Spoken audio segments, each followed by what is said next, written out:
Yes, അപ്പോൾ അടുത്ത 3 ടീമുകൾ കൂടി നമ്മൾ വളരെ പെട്ടെന്ന് പരിശോധിക്കുകയാണ്. റോയൽ ചലഞ്ചേഴ്സ് ബംഗളൂരുവിനെയാണ് ആദ്യം നമ്മൾ എടുക്കുന്നത്. കിങ് കോഹ്ലിയുടെ പടയിൽ ഇക്കുറി ആരൊക്കെയുണ്ട് എന്നുള്ളതാണ്. ഈ പേരിൽ അല്പം കയ്പുണ്ടെങ്കിലും മധുരമുള്ള ബാറ്റ് വീശുന്ന ഫിൽ സോൾട്ടിനെ കൂട്ടുപിടിച്ചായിരിക്കും കോഹ്ലി ഒരു പക്ഷേ ഇറങ്ങുക. എങ്ങനെയാണ് നമ്മൾ ഇത്തവണത്തെ RCB എങ്ങനെ കാണണം? ഈ കാലങ്ങളായിട്ട് IPL തീരുമ്പോൾ ഏറ്റവും കൂടുതൽ പരിഹസിക്കപ്പെടുന്ന ഒരു ടീമാണ് RCB. അവരെന്തിനൊക്കെയോ പോയി ആരൊക്കെയോ വാങ്ങി ആവശ്യമുള്ളവരെ മാത്രം വാങ്ങാതെ നമ്മളെ ജഗതി മറ്റൊരു ആണി പറിക്കുന്ന സംഭവം പറയില്ല, ആവശ്യമില്ലാത്ത ആണി മാത്രം പറിക്കുക, അതുപോലെ ആവശ്യമില്ലാത്ത താരങ്ങളെ മാത്രം വാങ്ങുന്നു എന്നൊക്കെ ഒരു ആക്ഷേപമുള്ള ടീമാണ്. പക്ഷേ ഈ വർഷത്തെ അവരുടെ ലൈനപ്പ് നോക്കുമ്പോൾ ഒരു ഭേദപ്പെട്ട ടീം അവർ സെറ്റ് ചെയ്തിട്ടുണ്ട്. പ്രത്യേകിച്ചും അവർ വലിയ താരങ്ങളെയൊന്നും നോക്കാതെ ഓരോ സ്ലോട്ടിനും അനുസരിച്ചിട്ടുള്ളവരെ വാങ്ങിയെന്നാണ് എനിക്ക് തോന്നുന്നത്. അപ്പോൾ ഓപ്പണിങ്ങിൽ ഒരാൾ വിരാട് കോഹ്ലി തീർച്ചയായിട്ടും ഓപ്പണിങ്ങിൽ ഉണ്ടാകും. കൂടെ ഫിൽ സോൾട്ട് തന്നെയായിരിക്കും ഉണ്ടാകുക. അദ്ദേഹം നല്ല ഫോമിലുള്ള ബാറ്ററാണ്. പിന്നീട് 3-ാം നമ്പറിൽ മിക്കവാറും ലിയാം ലിവിങ്സ്റ്റൺ വരാൻ സാധ്യത. അദ്ദേഹം നല്ല കൂറ്റണികൾക്ക് സാധ്യതയുള്ള ഒരാളാണ്. പിന്നീട് രജത് പട്ടിദാറുണ്ട്. ഞാൻ ഇന്നലെ പറഞ്ഞിരുന്നു, അദ്ദേഹം സ്പിന്നിനെ വളരെ നന്നായിട്ട്, പ്രത്യേകിച്ചും ഈ പവർ പ്ലേക്കും ഡെത്ത് ഓവറിനും ഇടയിലുള്ള ഈ സ്പിൻ ബൗളിങ്ങിനെ നന്നായിട്ട് കളിക്കാൻ സാധിക്കുന്ന ഒരാളാണ് രജത് പട്ടിദാർ.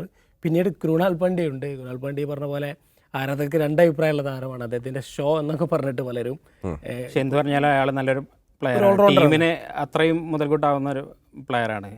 പ്രത്യേകിച്ച് T20യിൽ ബൗളിംഗ് കൊണ്ടും ഫീൽഡിങ് കൊണ്ടും ബാറ്റിംഗ് എന്ന 3 അർത്ഥത്തിലും ആറ്റിറ്റ്യൂഡാണ് ചിലർക്ക് പ്രശ്നം. അതെ അതെ, അത് ആറ്റിറ്റ്യൂഡ് എന്തായാലും അത് അയാൾ ഗ്രൗണ്ടിൽ കാണിക്കുന്നുണ്ടല്ലോ. അതിനുള്ള ഫലം അയാളെ എന്തുകൊണ്ട് അയാളെ ടീം എടുക്കുന്നു എന്നതിനുള്ള അയാൾ ഫീൽഡിൽ കാണിക്കുന്നുണ്ട്. അപ്പോൾ 5-ാം നമ്പറായിട്ട് കൃണാൽ പാണ്ഡ്യ ഉണ്ട്. പിന്നീട് ജിതേഷ് ശർമ്മയുണ്ട്. നല്ല പഞ്ചാബിന് മികച്ച രീതിയിൽ കളിച്ചിരുന്ന ആരാണ്. അദ്ദേഹമായിരിക്കും വിക്കറ്റ് കീപ്പർ. പിന്നീട് പറയാനുള്ള പ്രധാനപ്പെട്ട ഒരു പിക്ക് എന്ന് പറയുന്നത് ടിം ഡേവിഡാണ്. മത്സരം അവർക്കൊരു ഫിനിഷറായിട്ട് അവർ മുംബൈയിൽ നിന്നുണ്ടായിരുന്ന ഓസ്ട്രേലിയൻ താരം ടിം ഡേവിഡിനെ എടുത്തിട്ടുണ്ട്. പിന്നീട് ജേക്കബ് ബെത്തൽ എന്ന് പറയുന്ന ഒരു ഇംഗ്ലീഷ് പ്ലെയർ ഉണ്ട്. അദ്ദേഹം ഇംഗ്ലണ്ടിൽ 100-ലൊക്കെ നന്നായിട്ട് ഫോം ആവുന്ന ബാറ്ററാണെന്ന് തോന്നുന്നു. നമ്മൾ ഈ ഫ്രേസർ മക്കർക്കൊക്കെ പ്രോമിസിംഗ് പ്ലെയേഴ്സിന് വേണ്ടി അത്യാവശ്യം ഒരു നല്ല വന്നിരുന്നു ഇന്നലെ ലേലം വിളിയിൽ നന്നായിരുന്നു. നേരത്തെ വൈഭവിനെ പറഞ്ഞ പോലെ തന്നെ പുതിയ പ്രോമിസിംഗ് ആയിട്ട് പറയപ്പെടുന്ന പ്ലെയേഴ്സിൽ ഒരാളാണ്. അങ്ങനെ ഉണ്ടായിരിക്കുന്ന കാത്തിരുന്ന് തന്നെ കാണേണ്ടി വരും. അങ്ങനെ വരുന്ന പലരും ഗ്രൗണ്ടിൽ അവരുടെ ലേലത്തിൽ അവർക്ക് ചിലവാക്കിയ തുകയുടെ പെർഫോമൻസ് ഒന്നും ഗ്രൗണ്ടിൽ കാണാറില്ല. പക്ഷേ പുള്ളി ആളുകൾ പ്രതീക്ഷിക്കുന്നുണ്ട്, സംതിങ് എന്തോ ടീമും കാണുന്നുണ്ട് പുള്ളിയിൽ. പിന്നെ ഫൈനൽ 11-ൽ പുള്ളി വരാൻ സാധ്യതയുണ്ടോ? അങ്ങനെ സാധ്യത 11-ൽ ഉണ്ടാവേണ്ടതാണ്. കാരണം ടിം ഡേവിഡോ അല്ലെങ്കിൽ ബെത്തലോ വരാനാണ് സാധ്യത. അതങ്ങനെയാണ് കാണുന്നത്. പിന്നീട് അവരുടെ ബൗളിങ്ങിലേക്ക് വന്നു കഴിഞ്ഞാൽ ഏറ്റവും കാലങ്ങളായിട്ട് RCB ഏറ്റവും പോയി കളിക്കുന്ന ഒരു സംഭവം അവരുടെ ബൗളിംഗ് ആണ്. ഇപ്പൊ ക്രിസ് ഗെയിലും ഡിവില്ലിയേഴ്സും കോഹ്ലി അടക്കമുള്ള ബാറ്റിംഗ് എല്ലാ കാലത്തും അവർ ശക്തരാണ്. പക്ഷെ അവരുടെ ബൗളിംഗ് വീക്കാണ്. അപ്പോൾ അത് പരിഹരിക്കാനായിട്ട് അവർ ജോസ് ഹേസൽവുഡ് ഉണ്ട്, ഭുവനേശ്വർ കുമാറുണ്ട്. ഇന്ത്യയുടെ വെറ്ററനാണ് എങ്കിലും വിശ്വസ്തനായ ബോളറാണ്. ഈ ഭുവനേശ്വർ കുമാറിന്റെ ഒരു കാര്യം അതിനോട് ചേർത്ത് പറഞ്ഞോട്ടെ. ഇന്നലെ നടന്ന ലേലത്തിൽ ഏറ്റവും കൂടുതൽ തുക കിട്ടിയ ഇന്ത്യൻ പേസ് ബോളറാണ്. മാത്രമല്ല അദ്ദേഹത്തെ വളരെ വാശിയോട് കൂടിയാണ് RCB ടീമിലേക്ക് കൊണ്ടുവന്നത്. കുറച്ചു കാലമായിട്ട് അങ്ങനെ സജീവമല്ലെങ്കിലും എന്താണ് ഭുവനേശ്വർ കുമാർ എന്ന് പറഞ്ഞ ഇന്ത്യൻ ക്രിക്കറ്റിൽ ഏറ്റവും T20 ക്രിക്കറ്റിൽ ഏറ്റവും മികച്ച ബോളർമാർ. 2 വർഷം അദ്ദേഹം അന്താരാഷ്ട്ര മത്സരങ്ങളൊന്നും കളിച്ചിട്ടില്ല എന്ന് കൂടി ഓർക്കണം. ഡെത്തിൽ അയാളെ യൂസ് ചെയ്യാവുന്ന ഒരു ബോളറാണ് പുള്ളി. പക്ഷേ അങ്ങനെ ഒരു ഡെത്ത് സ്പെഷ്യലിസ്റ്റ് RCBക്ക് ഉണ്ടോ എന്ന്. നമ്മുടെ ഡൽഹിയുടെ ബോളറുണ്ട് റാസിക് ഉണ്ട്. ഡെത്തിൽ അത്യാവശ്യം യൂസ് ചെയ്യാൻ പറ്റിയൊരു ബോളറാണ്. പിന്നീട് സുഹാസ് ശർമ്മ, യാസ് ദയാൽ പോലുള്ള ബോളർമാരുണ്ട്. സ്പിൻ ഡിപ്പാർട്ട്മെന്റിലും ലുങ്കി ഇങ്കിഡിയുണ്ട്. ഒപ്പം ലുങ്കി ഇങ്കിഡിയുണ്ട്. ഹേസൽവുഡ് ഫോം ഔട്ട് ആണെങ്കിൽ അവസരം കൊടുക്കുന്ന ആളായിരിക്കും എങ്കിഡി. അത്ര മോശം ബോളറൊന്നും അല്ല, കളിക്കാവുന്ന ആളാണ്. ഓക്കെ, അപ്പോൾ അതാണ് സന്തുലിതമായ ടീം തന്നെ എന്ന് പറയാം. ഒരാളെ നമ്മൾ വിട്ടുപോയി, ദേവദത്ത് പടിക്കൽ തിരിച്ചു വരാണ്. അത് പക്ഷേ ഒരു അദ്ദേഹത്തിന് നമ്മൾ ഇന്നലെ പറഞ്ഞ കാര്യം തന്നെയാണ്. ഒരു ഇന്ത്യൻ ഇല്ലാത്ത പ്രശ്നം എന്നൊക്കെ പറയുന്നുണ്ട്. മറ്റാരെങ്കിലും ഫോം ഔട്ട് ആവണമെങ്കിൽ മാത്രമേ അവസരം കിട്ടാൻ സാധ്യതയുള്ളൂ. അവസരം കിട്ടാൻ സാധ്യത വളരെ കുറവാണ്. ഈ ലൈനപ്പ് നോക്കുമ്പോൾ വളരെ സാധ്യത. കൃണാൽ പാണ്ഡ്യ ഓൾറൗണ്ടർ ആയിട്ടുണ്ട്, ജിതേഷ് ശർമ്മ എക്സ്പ്ലോസീവ് ബാറ്റർ ആയിട്ടുണ്ട്, വിക്കറ്റ് കീപ്പർ ആയിട്ടുണ്ട്. അപ്പോൾ ആദ്യ ദിവസത്തെ ലേലത്തിൽ ദേവദത്തിനെ എടുക്കാതെ വന്നപ്പോൾ നമ്മൾ ഒരു ചെറിയ സങ്കടം ഉണ്ടായിരുന്നു. കാരണം നമ്മളെ സംബന്ധിച്ചൊരു മലയാളി എന്നുള്ള നിലയിൽ അദ്ദേഹത്തെ ജേഴ്സിയിൽ കാണുന്നത് ശൈലി മാറ്റിയാൽ തീരാവുന്ന പ്രശ്നമേ ഉള്ളൂ. പക്ഷേ അയാളുടെ ശൈലി അതാണ്, അത് അയാൾക്ക് മാറ്റാൻ കഴിയുമെന്നതാണ് എൻ്റെ സംശയം. കൺസിസ്റ്റൻസിയാണ് ഒരു പ്രധാനമായും വേണ്ടത്. അത് വരാൻ 2 വിക്കറ്റ് കീപ്പർമാരുണ്ട്, ഫിൽ സോൾട്ടും ജിതേഷ് ശർമ്മയും വിക്കറ്റ് കീപ്പറാണ്. പക്ഷേ ഫിൽ സോൾട്ടിന് ഓപ്പണർ ആയിട്ടാണ് കൂടുതൽ ആശ്രയിക്കുന്നുണ്ടാവുക. അങ്ങനെയെങ്കിൽ കീപ്പർ ആര് നിൽക്കുന്നുള്ളത് സോൾട്ട് തന്നെ ആയിരിക്കണം. സോൾട്ട് ഒന്നുകൂടിയും കീപ്പിങ്ങിന്റെ പിന്നിൽ കുറച്ചുകൂടിയും ആക്റ്റീവായ ഒരു പ്ലെയറാണ് പുള്ളി എന്നായിരിക്കും സാധ്യത. ഓക്കെ, അപ്പോൾ അതാണ് കോലിപ്പട, അതാണ് റോയൽ ചലഞ്ചേഴ്സ് ബാംഗ്ലൂരു. ഇത്തവണ കപ്പ് കൊതിച്ച് തന്നെയാണ് അവരെത്തുന്നത്. മികച്ച ഒരു ക്യാച്ച് തന്നെ അവർ ഈ ലേലത്തിൽ വളരെ കൃത്യമായി തന്നെ അവർക്ക് വേണ്ട താരങ്ങൾ ആരൊക്കെ എന്ന് അറിഞ്ഞുകൊണ്ട് തന്നെ അവർ എടുത്തിരിക്കുന്നു എന്നുള്ളതാണ്. നമ്മളിനി പോകുന്നത് രാജസ്ഥാൻ മരുഭൂമിയിലേക്കാണ്, രാജസ്ഥാൻ റോയൽസിലേക്കാണ്, സഞ്ജു പടയിലേക്കാണ് നമ്മൾ പോകുന്നത്. ഓക്കെ, സഞ്ജു സാംസന്റെ ടീമിനെ എടുത്തു പറയുമ്പോൾ ആ ടീമിനെ ഇതുവരെ ഉണ്ടായിരുന്ന മുഖത്തിൽ നിന്ന് മാറ്റുന്നത് നമ്മൾ വൈഭവ് സൂര്യവംശിയുടെ ഇന്നലത്തെ പിക്കാണ്. നമ്മൾ പറഞ്ഞു കഴിഞ്ഞു, ഒൻപതാമത്തെ വയസ്സിലാണ് വൈഭവ് അദ്ദേഹത്തിൻ്റെ പ്രാക്ടീസ് തുടങ്ങുന്നത്. 11ാം വയസ്സിലേക്ക് അദ്ദേഹം ആഭ്യന്തര ക്രിക്കറ്റിലേക്ക് എത്തുന്നു. 12 വയസ്സും 288 ദിവസവും പിന്നിടുമ്പോൾ അദ്ദേഹം രഞ്ജി ട്രോഫിയിൽ ബാറ്റ് വീശുന്നു. അണ്ടർ 19 ടീമിൽ 13ാം വയസ്സിൽ കളിച്ച് 58 പന്തിൽ കഴിഞ്ഞ തവണ ഓസ്ട്രേലിയക്കെതിരെ അതെ ടെസ്റ്റിൽ സെഞ്ചുറി നേടുന്നു. അപ്പോൾ ചില്ലറക്കാരനല്ല വൈഭവ്. ഇതില് വേറൊരു രസകരമായ വിവാദം ഉയർന്നു വരുന്നത് അദ്ദേഹത്തിന് കുറച്ചുകൂടി പ്രായമുണ്ട് എന്നുള്ള രീതിയിൽ സമൂഹ മാധ്യമങ്ങളിൽ പലരും പറയുന്നുണ്ട്. അദ്ദേഹത്തിന് ഒരു 15 വയസ്സ്. കളിയിലെ പക്വത കണ്ടാണ് ഇന്ത്യയിൽ ഉണ്ടാവാൻ അങ്ങനെ സാധ്യതയുണ്ട്. പൊതുവെ ഇത് അഫ്ഗാനിസ്ഥാൻ പ്ലേയേഴ്സിനെ കുറിച്ച് പറയുന്ന ഒരു ആരോപണം. റാഷിദ് ഖാനെ കുറിച്ച്, റാഷിദ് ഖാനൊക്കെ റെഫ്യൂജി ക്യാമ്പിലൊക്കെ ഉണ്ടായിരുന്നുണ്ട് അങ്ങനെ പറയുന്നത്. ഇവരെ കുറിച്ചൊക്കെ സ്ഥിരം പറയുന്ന ഇങ്ങനെ ഒരു അലിഗേഷൻ ഉണ്ട്. അത് പലരും അതിന് തെളിവായിട്ട് പറയുന്നത് ഈ പ്ലെയർ തന്നെ ഏതോ ഒരു ഇന്റർവ്യൂവിൽ അദ്ദേഹത്തിന്റെ വയസ്സ് പറയുന്നതൊക്കെ ഇട്ടിട്ടാണ് പറയുന്നത്. കൂടുതൽ പ്രായം ഉണ്ടെന്നല്ല കേട്ടോ, ഒരു വയസ്സങ്ങാട്ട് കൂടുതലാണ്. അതായത് ഇപ്പോൾ ഒരു 15 വയസ്സൊക്കെ ഉണ്ട്. പക്ഷേ ഈ പയ്യന്റെ പിതാവ് തന്നെ അത് ശക്തമായി നിശ്ചയിച്ച് രംഗത്ത് വന്നിട്ടുണ്ട്. ഞങ്ങൾ വേണമെങ്കിൽ ഈ എല്ല് വെച്ചിട്ടുള്ള ഒരു ടെസ്റ്റ് ഉണ്ട്, പ്രായം തെളിയിക്കുന്നത്, അത് തയ്യാറാണ്. BCCI ഞങ്ങളുടെ പ്രായം തെളിയിച്ചതാണ്, ഞങ്ങൾ കുറേ കാലമായിട്ട് രഞ്ജിയിൽ കളിക്കുന്നതാണ് എന്നൊക്കെ പറഞ്ഞിട്ട് സീരിയസ് ആയിട്ട് ഡിസ്കഷൻ ആണ്. അതുകൊണ്ട് തന്നെ എൻ്റെ മകൻ്റെ മനോവീര്യം കളയരുത് എന്നൊക്കെ അദ്ദേഹത്തിൻ്റെ പിതാവ് പറയുന്നുണ്ടെങ്കിലും ഈ ഒരു പ്രായത്തിൽ 1,10,00,000 എന്ന് പറയുന്ന തുകയൊക്കെ കിട്ടുക എന്ന് പറയുന്നത് വളരെ പ്രോമിസിംഗ് ആയ ടാലന്റ് ആണ് തീർച്ചയായിട്ടും. പിന്നെ രാജസ്ഥാൻ എന്നൊരു യുവതാരങ്ങൾക്ക് കൊടുക്കുന്ന ഒരു പ്രാമുഖ്യം കൊടുക്കുന്ന ടീമാണ്. ഇലവനിൽ വന്നാൽ പുതു ചരിത്രമാണ്. കാരണം ഞാൻ മനസ്സിലാക്കിയത് ഏതാണ്ട് 16 വയസ്സുള്ള മറ്റൊരു താരമാണ്. അദ്ദേഹത്തിൻ്റെ പേര് വളരെ പെട്ടെന്ന് കിട്ടുന്നില്ല. പക്ഷേ അതാണ് റെക്കോർഡ് നിലവിലുള്ളത്. പക്ഷേ അത് മറികടക്കാൻ അദ്ദേഹത്തിനാവുന്നുള്ളത്. നിലവിലേക്ക് ഏതെങ്കിലും ഒരു മത്സരത്തിൽ പോലും വന്നാൽ അതൊരു ചരിത്രമാകും. പക്ഷേ സഞ്ജുവിൻ്റെ ടീം അതെങ്ങനെ നമ്മൾ കാണണം? പൊതുവേ നമ്മളിപ്പോൾ ഇന്നലെ വീഡിയോ ഒക്കെ ചെയ്തപ്പോഴൊക്കെ ഏറ്റവും കൂടുതൽ കമൻറ്റ് വരുന്നത് ഏറ്റവും മോശം ടീം രാജസ്ഥാനാണെന്നാണ്.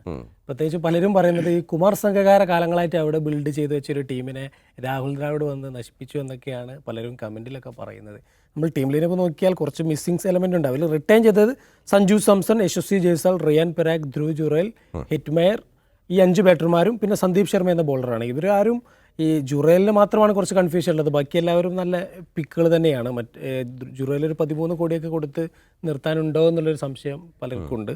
പിന്നീട് അവർ ലേലത്തിൽ എടുത്തത് അത്ര നല്ലൊരു ജോസ് ബട്ട്ലർ പകരക്കാരനെ കണ്ടെത്താൻ പറ്റിയിട്ടില്ല എന്ന് തന്നെയാണ് അവരുടെ ഏറ്റവും. നമ്മൾ ഇന്നലെ ആ കാര്യം സംസാരിച്ചതാണ്. ജോസ് ബട്ട്ലറുടെ ഗ്യാപ്പ് ആ തരത്തിൽ ജോസ് ബട്ട്ലർക്ക് ഒരു റീപ്ലേസ്മെന്റ് എന്തായാലും ടീമിലേക്ക് വന്നിട്ടില്ല. അതൊരു വലിയ മിസ്സിംഗ് തന്നെ. എതിരാളികൾക്ക് ആ തരത്തിലൊരു ഫിയർ ഉണ്ടാക്കാവുന്ന തരത്തിലുള്ള ഒരു ഒറ്റക്ക് മത്സരം അങ്ങനെ ഒരു താരം, അങ്ങനെ ഒരു വിശ്വസ്തനായ താരം ഈ ടീമിൽ ഇല്ല, എന്തായാലും ഇല്ല. പക്ഷേ ഞാൻ കാണുന്നത് ഹെറ്റ്മെയർക്ക് ബട്ട്ലറിനെ ഒഴിവാക്കിയിട്ട് ഹെറ്റ്മെയറെ അങ്ങനെ റിട്ടേൺ ചെയ്യേണ്ടിയിരുന്നു എന്ന കാര്യത്തിൽ എനിക്ക് സംശയമുണ്ട്. ഒരുപാട് പേര് പറയുന്ന ഒരു കാര്യമാണ്. എനിക്ക് ആ വിഷയത്തിൽ എന്തായാലും സംശയമുണ്ട്. നമ്മുടെ പ്രേക്ഷകർ ഒരുപക്ഷെ അതിൽ പറയട്ടെ അല്ലേ, നമ്മുടെ പ്രേക്ഷകരും അതിൽ പറയട്ടെ. ജോസ് ബട്ട്ലറെ മാറ്റിയിട്ട് അവിടെ ഹെറ്റ്മെയറെ അവിടെ പ്രതിഷ്ഠിക്കണമായിരുന്നു. നമ്മുടെ ഈ ടീം നിലനിർത്തുന്നതിൽ ഒരാളെ ഒഴിവാക്കുന്നതിലൊക്കെ നമുക്കറിയാത്ത പല കാരണങ്ങളും ഉണ്ടാവും.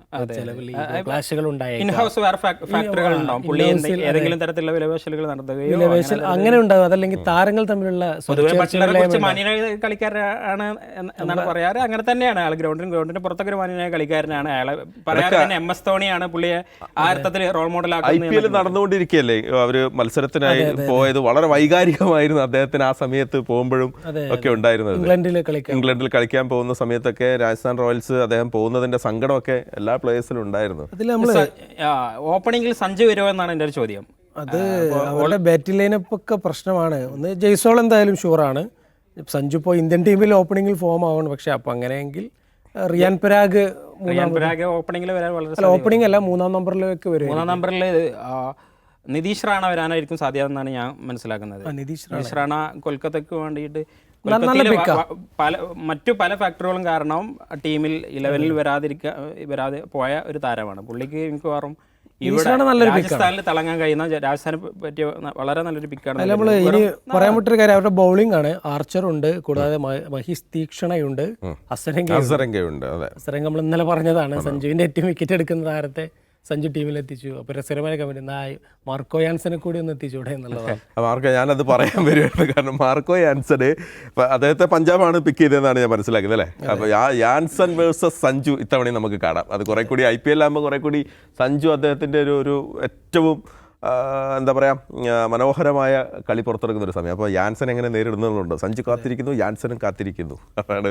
അപ്പം രാജസ്ഥാൻ്റെ ബാക്കിയുള്ള കാര്യങ്ങളിലേക്ക് നമ്മൾ ഈ ജോഫ്ര ആർച്ചർ ഇന്നലെ തന്നെ നമ്മൾ വിശദമായി തന്നെ പറഞ്ഞു. വലിയ എമൗണ്ട് അദ്ദേഹത്തിന് വേണ്ടി കൊടുത്തായിട്ട് നമുക്ക് കാണാം അല്ലേ. 12.5 കോടി. അദ്ദേഹം നല്ല ഒരു പരിക്ക് മാറി വന്നതുകൊണ്ടാണ്. അല്ലെങ്കിൽ അദ്ദേഹം നന്നായി ബോളർ രാജസ്ഥാൻ സീസണിൽ നമ്മളെ കോവിഡ് സീസണിലൊക്കെ നന്നായിട്ട് എറിയുന്ന ആളാണ്. പോസ്റ്റ് ഇഞ്ചുറി അയാളുടെ പ്രൊഫൈൽ അത്ര നല്ലതല്ല എന്നാണ് ഞാൻ കളി ഫോളോ ചെയ്യുന്നിടത്തോളം അങ്ങനെയാണ് ഞാൻ മനസ്സിലാക്കിയിട്ടുള്ളത്. ഇംഗ്ലണ്ട് ടീമിലൊക്കെ വളരെ റയറായിട്ട് ഉണ്ടാവാറുള്ളൂ അദ്ദേഹം. ഓക്കെ, അപ്പം നമുക്ക് അടുത്ത ടീമിലേക്ക് പേസറായിട്ട് തുഷാർ ദേശ്പാണ്ഡെ ആയിരിക്കും 11-ൽ വരാൻ സാധ്യത. അതോ ആകാശ് മധുവാൾ ആയിരിക്കും, തുഷാർ ദേശ്പാണ്ഡെ ആയിരിക്കും. അപ്പം ഒരുപാട് വിഭവങ്ങളൊക്കെ ഉണ്ട്. പക്ഷെ നമ്മൾ നേരത്തെ പറഞ്ഞ പോലെ ഒരു ഫാക്ടർ മിസ്സിംഗ് ആണെന്നേ ഉള്ളൂ. ഇത് നേരത്തെ പറഞ്ഞ പോലെ തന്നെ ആരാധകർ വലിയ നിരാശരാണോ എന്നുള്ളൊരു സംശയം. ബട്ട്ലറാണ് അതിന്റെ പ്രധാന കാരണം. അതെ, അതും ബട്ട്ലർ മാത്രമല്ല, ബട്ട്ലറോടൊപ്പം നമ്മളെ ബോൾട്ടനെയും ബട്ട്ലർ ബോൾട്ട് ആ രണ്ട് ഫാക്ടേഴ്സ് മിസ്സിംഗ് ആണ്, വളരെ ഭീകരമായിട്ട് മിസ്സിംഗ് ആണ്. ഇവർ മിസ്സിംഗ് ആയത് മാത്രമല്ല വേറെ 6 നിലനിർത്തിയിട്ടും ഇവർ വിട്ട് കളഞ്ഞു എന്നുള്ളതാണ്. മാത്രമല്ല ബോൾട്ട് മുംബൈയിലേക്ക് പോകുന്ന സമയത്ത് ബോൾട്ടിന് ഉള്ളൊരു പ്രത്യേകത, ഡെത്ത് ഓവറുകളിൽ ഏറ്റവും കുറഞ്ഞ റൺ നിരക്ക് നൽകിയ ഒരു ബോളറുടെ പട്ടികയിൽ ബോൾട്ടും ഉണ്ട്. അതുപോലെ തന്നെ അവിടെ മുംബൈയിൽ ദീപക് ചഹറും ഉണ്ട്. അപ്പോൾ 2 പ്രധാനപ്പെട്ട ബോളർമാർ അങ്ങോട്ട് പോയിട്ടുണ്ട്. അപ്പോൾ ബോൾട്ടിനെ കൂടി അങ്ങോട്ട് വിട്ടു എന്നുള്ളതാണ്. ബോൾട്ടിനെ വിട്ട് ചഹറിനെ നമ്മൾ ആർച്ചറിനെ വന്നു എന്നുള്ളതും കൂടെ ഉണ്ട്. ഓക്കെ, അപ്പോൾ നമ്മൾ സഞ്ജുവിൻ്റെ രാജസ്ഥാൻ വിട്ട് യാൻസൻ്റെ പഞ്ചാബിലേക്ക് പോകാം എന്നുള്ളതാണ്. അപ്പം നമ്മൾ ഈ പറഞ്ഞത് തന്നെയാണ്. പഞ്ചാബ് ഏതാണ്ട് 110 കോടി രൂപ കൈവശം വെച്ചാണ് ഇത്തവണ പഞ്ചാബ് ഇറങ്ങിയത്. 2 താരങ്ങളെ മാത്രം നിലനിർത്തി ബാക്കി ഞങ്ങൾ ലേലത്തിൽ കണ്ടോളാം എന്നുള്ള ആറ്റിറ്റ്യൂഡിലാണ്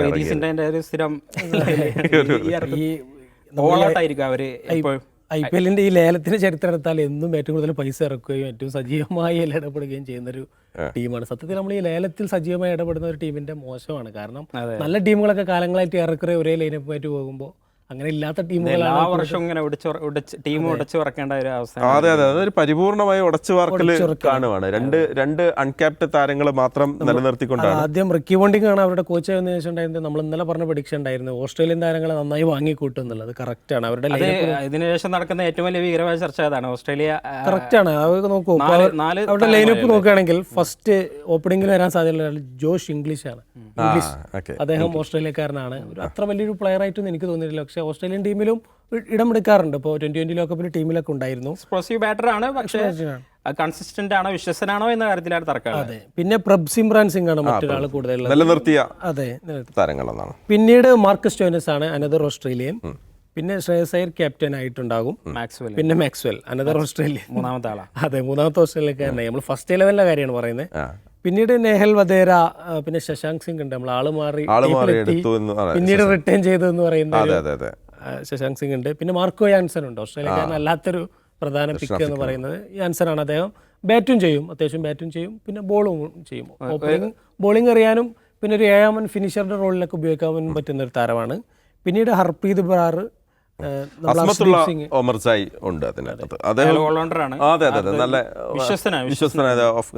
പിന്നെ പ്രധാന പിക്ക് ചഹലാണ്, യുസ്വേന്ദ്ര ചഹലുണ്ട്. സ്പിൻ ഡിപ്പാർട്ട്മെന്റിൽ നമ്മൾ ഇന്നലെ പറയാൻ മിസ്സായവരാണ്. 18 കോടിയാണ് ഒരു സ്പിന്നർ. ചഹലിന്റെ വാല്യൂ എല്ലാവർക്കും അറിയാവുന്ന, പ്രത്യേകിച്ച് T20 ചഹൽ എന്താണ് എന്ന് എപ്പോഴും കാണിച്ചതാണ്. രാജസ്ഥാന്റെ കിരീട നേട്ടത്തിലും RCB കിരീടമൊന്നും ഇല്ലെങ്കിലേ നല്ല പെർഫോമൻസ് ആയിരുന്നു. ഒരുപാട് സീസണുകളിൽ RCBയുടെ മെയിൻ ബോളർ ആയിരുന്നു. പവർ പ്ലേയിൽ വരെ രാജസ്ഥാനിൽ സഞ്ജു ഡെത്തിൽ വരെ സ്ഥിരമായിട്ട് വിശ്വസിച്ച് ഏൽപ്പിക്കാറുണ്ടായിരുന്നു ചഹലിനെയാണ്. ചഹല് ഡെത്തിൽ ഇനി 2 6 വാങ്ങിയാലും 3ാമത്തെ ബോളിൽ വിക്കറ്റ് എടുക്കാൻ കഴിയുന്ന വിക്കറ്റ് ടേക്കിംഗ് ബോളറാണ്. അവരുടെ പേസ് ബോളിംഗ് നിരയിൽ അർഷ്ദീപ് സിംഗും സ്വാഭാവികമായി ലോക്കി ഫെർഗൂസനും ഉണ്ട്. ലോക്കി ഫെർഗൂസൺ ഈ പറഞ്ഞ പോലെ ചെറിയ 2 കോടിക്ക് അങ്ങോട്ട് വാങ്ങിയതാണ്. ഭയങ്കരമായി ഡിമാൻഡ് ഇടിഞ്ഞൊരു പ്ലെയറാണ്. ലോക്കി ഫെർഗൂസനെ നമ്മൾ കാണുന്നത് അദ്ദേഹത്തിൻ്റെ ബൗളിങ്ങിൻ്റെ വേഗതയോ അല്ലെങ്കിൽ കൃത്യതയോ എന്നതിനേക്കാൾ ഉപരി അദ്ദേഹത്തിൻ്റെ ബൗളിംഗ് ആക്ഷൻ പേഴ്സണലി ഭയങ്കര ഇഷ്ടപ്പെടുന്ന ഒരാളാണ് ഞാൻ. ഭയങ്കര അദ്ദേഹത്തിൻ്റെ പ്രശ്നം എന്ന് വെച്ചാൽ എനിക്ക് തോന്നുന്നില്ല. അദ്ദേഹം ഇപ്പോൾ RCB ഉണ്ടായിരുന്നു, അതിന് മുമ്പ് കൊൽക്കത്തയിലുണ്ടായിരുന്നു. ഒരു ഓവറിൽ 2-3 ബോൾ വളരെ നന്നായിട്ട് എറിയും, നന്നായി യോർക്കറൊക്കെ എറിയും. 4ാമത്തെ ബോൾ ഒരു ലക്ഷ്യം തെറ്റിയിട്ട് ഒരു പുൾ ടോസറോ ബീമറോ ഒക്കെ ആയിട്ട് എറിയും. ഒരു പ്രഷർ സിറ്റുവേഷനൊക്കെ വന്നാൽ ബീമർ എറിയും. ഇപ്പോൾ പോയ സീസണിൽ RCB നമ്മൾ കണ്ടതാണ്, വെറുതെ തലക്ക് മുകളിലൂടെ പോകുന്ന പുൾ ടോസൊക്കെ എറിഞ്ഞ് കളയും. അതുകൊണ്ട് തന്നെ അദ്ദേഹത്തിന് അങ്ങനെ അബദ്ധങ്ങളൊക്കെ വരാറുണ്ട്. പക്ഷേ ഞാൻ എപ്പോഴും പുള്ളിയെ കാണുന്നത് ഒരു എപ്പോഴും എതിരാളികൾക്ക് ഏത് സമയവും പേടിക്കാൻ പറ്റുന്ന പൊട്ടൻഷ്യൽ താരമാണ്. പക്ഷേ ഒരു ലൈനും ലെങ്ത്തും വളരെ സ്ഥിരമായിട്ട് ഒരു ടീമിലും അയാൾക്ക് സ്ഥിരമായിട്ട് ഒരു ദീർഘമായ ലോങ് റൺ ഉണ്ടായിട്ടില്ല എന്നതാണ് ഞാൻ പറഞ്ഞ കാരണം കൊണ്ടാണ്. ഒരു സീസണിൽ ഇതേപോലെ കൊൽക്കത്തയെ തോൽപ്പിച്ചിട്ടുണ്ട്, ഒരുപാട് ബോളൊക്കെ എറിഞ്ഞ്. പിന്നെ RCBയിലും പോയ സീസണിൽ അങ്ങനെ തന്നെയായിരുന്നു. അപ്പോൾ പിന്നെ വില വളരെ കുറഞ്ഞിട്ടാണ് എടുത്തിട്ടുള്ളൂ. ഇവർക്ക് ഡിമാൻഡ് നന്നായിട്ട് ഇടിഞ്ഞിട്ടുണ്ട്. ഒരു ഓസ്ട്രേലിയക്കാരന് കൂടി ഉണ്ട് ടീമിൽ, ആരോൺ ഹാർഡി, ഓൾറൗണ്ടറാണ്. അപ്പൊ ഇത്രയും ഓസ്ട്രേലിയക്കാരെയാണ് പോണ്ടിങ് വിളിച്ചെടുത്തിട്ടുള്ളത്. ഒരു മിനി ഓസിസ് ടീമാണ് ചുരുക്കി പറഞ്ഞത്. സ്റ്റോയിനസ്, മാക്സ്വെല് തുടങ്ങിയ പടയുണ്ട്. പക്ഷേ ഇന്നലെ നമ്മൾ പറഞ്ഞതാണ്, മാക്സ്വെല്ലും സ്റ്റോയിനസും ഏത് സമയത്തും ഭയക്കണം എതിരാളികൾ. മത്സരം കൈവിട്ടു പോയത് മത്സരം തിരിച്ചു കൊണ്ടുവരാൻ കെൽപ്പുള്ള ടീം കൂടെ. വേറെ കാര്യം, ഇവർ രണ്ടുപേരും ഓൾറൗണ്ടർമാരാണ്. എക്സ്ട്രാ അഡ്വാൻറ്റേജ് ആണ്. സ്റ്റോയിനസും ബോൾ എറിയും, മാക്സ്വെല്ലും ബോൾ എറിയുന്ന രണ്ടുപേരും ടീമിൽ ഷുവറാണ്. ബോളും കൂടി എറിയുന്നതുകൊണ്ട് അതിൽ പ്രധാനപ്പെട്ട ഒരു കാര്യം കൂടി ഓർക്കേണ്ടതാണ്. ഈ ശ്രേയസ് അയ്യർക്ക് ഏതാണ്ട് ഒരു 26.75 കോടി രൂപയ്ക്ക് എടുക്കുന്നു. അർഷ്ദീപ് സിംഗിനെയും ചഹലിനെയും ചേർത്ത് 36 കോടിക്ക് 18 കോടി വീതം. ഈ 3 താരങ്ങൾക്ക് വേണ്ടി മാത്രം 60 കോടിക്ക് മേൽ ചെലവഴിച്ചിട്ടാണ് ബാക്കിയുള്ള താരങ്ങളെ അവർ എടുത്തത്. എന്തായാലും പക്ഷെ അപ്പോഴും നേരത്തെ പറഞ്ഞൊരു പ്രശ്നം പഞ്ചാബിന്റെ കാര്യത്തിലുണ്ട്. ഒരു ഫോറിൻ പേസർ, നല്ലൊരു എക്സ്പ്രസ് ഫോറിൻ പേസർ എന്ന ഒരു ഫാക്ടർ പഞ്ചാബിൽ മിസ്സിംഗ്. അർഷദീപിനാണ് അവർ കാണുന്നത്. അങ്ങനെയായിരിക്കും. അത് ലോക്കി ഫെർഗൂസൻ ഒരു പക്ഷെ അങ്ങനെ ആയിരിക്കാം കണ്ടിട്ടുണ്ടാവുക എന്നുള്ളതാണ്. പക്ഷെ അത് എത്രമാത്രം ലോക്കി ഫെർഗൂസൻ പക്ഷേ ഫൈനൽ 11 വരുമോ സാധ്യത വളരെ കുറവാണ്. കാരണം ഓസ്ട്രേലിയൻ താരങ്ങൾ ഫോറിനേഴ്സ് ഉള്ളത് കൊണ്ട് തന്നെ എന്നുള്ളതാണ്. ഓക്കെ, അപ്പോൾ നമുക്കിനി 4 ടീമുകൾ കൂടി വളരെ പെട്ടെന്ന് പരിശോധിക്കാനുണ്ട്. അതിലേക്ക് വളരെ പെട്ടെന്ന് എത്താം. ഓക്കെ.